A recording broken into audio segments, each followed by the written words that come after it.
यो what's up guys welcome back to another video र आजबाट म भन्दैछु गाइजहरु रिभ्युअर र आज म भने गर्न गइरहेको छु एउटा सिरिजको रिभ्यु। त्यो सिरिज चाहिँ कसको हुन गइरहेको छ भन्दा बीटी कान्छा, जसलाई चाहिँ हजुरहरूले चिन्नु नै भए होला यदि हजुरहरू फिल्मको रिभ्युहरू हेर्नुहुन्छ भने। उहाँले चाहिँ फिल्मको रिभ्युहरू गर्नुहुन्छ युट्युबमा, जुन चाहिँ फन्नी वेबाट गर्नुहुन्छ। आज बीटी कान्छा रिभ्युजमा म रिभ्यु गर्न लागेको छु movie Hari. I am a man of Islam. साला यो युट्युबर रिभ्युअर हाम्रो नेपाली मुभीलाई जे पाए त्यही भन्दै बस्छ यार। र उहाँले चाहिँ आफ्नो एउटा सिरिज बनाउनु भएको छ जसको चाहिँ नाम रहेको छ हरामी, जुन चाहिँ मैले हेरेको थिएँ हैन। कस्तो रहेछ त एउटा युट्युबरले गरेको कार्य हैन।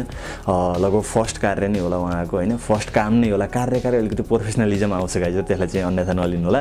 र मलाई चाहिँ ओभरअल हरामी सिरिज चाहिँ एकदमै मन पर्यो है, राम्रो लाग्यो। वान टाइम वाच, हजुरहरूले पनि एकपटक अवश्य हेर्नु होला भन्ने चाहिँ म भन्न चाहन्छु। र यसको कथावस्तु भन्नुपर्दा यसमा चाहिँ तीनजना साथीहरू रहेका छन् र उनीहरू चाहिँ रुममेट हुन्छन् र उनीहरूको लाइफमा चाहिँ के हुन्छ त्यो कुराहरूको बारेमा समग्र चाहिँ देखाइएको छ हैन।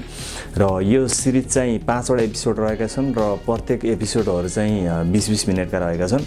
र त्यसमा चाहिँ अब मानिसहरूको फरक प्रतिक्रिया आउँछ, कसैले के भन्छन् कसैले के भन्छन्। तर म चाहिँ के भन्न चाहन्छु भन्दा एज अ युट्युबर उसले चाहिँ एउटा राम्रो काम गर्छु भनेर चाहिँ उहाँ सोचेर गर्नु भएको छ भने उहाँको एकपटक चाहिँ उहाँले कस्तो कार्य गर्नुभयो भनेर चाहिँ हेरिदिनुपर्छ हामीहरूले भन्ने सोचले नै मैले हेरेको थिएँ र मलाई पनि एकदम राम्रो नै लाग्यो। वान टाइममा चाहिँ एकपटक चाहिँ हेर्नुपर्छ भन्ने लाग्छ। र यसमा चाहिँ हजुरहरूले लभ स्टोरीहरू अनि पछि फ्रेन्डसिपको बारेमा अनि त्यसपछि लिएर इमोसनल कुराहरूको बारेमा पनि देख्न सकिन्छ। यसमा चाहिँ सबैको मिश्रण रहेको छ यसमा। र यसले चाहिँ यस्तो हेर्दा कुनै पनि सिनहरू यस्तो बोरिङ जस्तो फिल भयो जस्तो लागेन। म पनि हेरेँ र कति छिटो इन्ड भयो भन्ने जस्तो लाग्यो कि म हेर्दै इन्ड एकैचोटि कति छिटो इन्ड भयो भनेर चाहिँ लाग्ने जस्तो सिरिज एकदम हुक गरे यसले चाहिँ हैन, दर्शकलाई चाहिँ हुक गर्ने खालको सिरिज रहेको छ। र गाइजहरु मैले चाहिँ हिन्दी सिरिजहरू पनि धेरै हेर्ने गरेको छु हैन, हेरिरहेको थिएँ मैले चाहिँ। अब पञ्चायत, गुल्लक जस्ता सिरिजहरू पनि हेरेको थिएँ र मलाई पनि यो सिरिज हेर्दाखेरि, हरामी सिरिज हेर्दाखेरि चाहिँ त्यस्तै खालको भाइब दियो कि अब फेरि तपाईँले कम्पेयर गरेर यस्तो राम्रो सिरिजहरूसँग यस्तै भन्नु चाहिँ नभन्नु होला। र यसले चाहिँ हुक गर्यो, जो त्यस्तै खालको भाइब पनि दियो, हुक पनि गर्यो मलाई हैन, जुन चाहिँ एकदम राम्रो कुरा हो। र यसमा चाहिँ ओभरअल भन्नुपर्दा एकदमै राम्रो लाग्यो। सबै क्यारेक्टरहरूले एकदम आफ्नो क्यारेक्टरमै फिट रहेका छन् र मान्छेले कमेन्टहरूमा पनि गर्ने गरेको देखेँ कि मैले अलि ओभर एक्टिङ भयो जस्तो लाग्यो, के भयो जस्तो लाग्यो भनेर जजमेन्टल टाइपले कुरा गरेको। म चाहिँ त्यस्तो मैले के हिसाबले हेरेँ भन्दाखेरि यो सिरिज एज अ नर्मल टाइपले हामीले कुनै पनि फिल्म हेर्दाखेरि कुनै कस्तो काम गरेँ के गरेँ भनेर जजमेन्टल हेर्नलाई पनि हामी जजमेन्टल भइन्छ।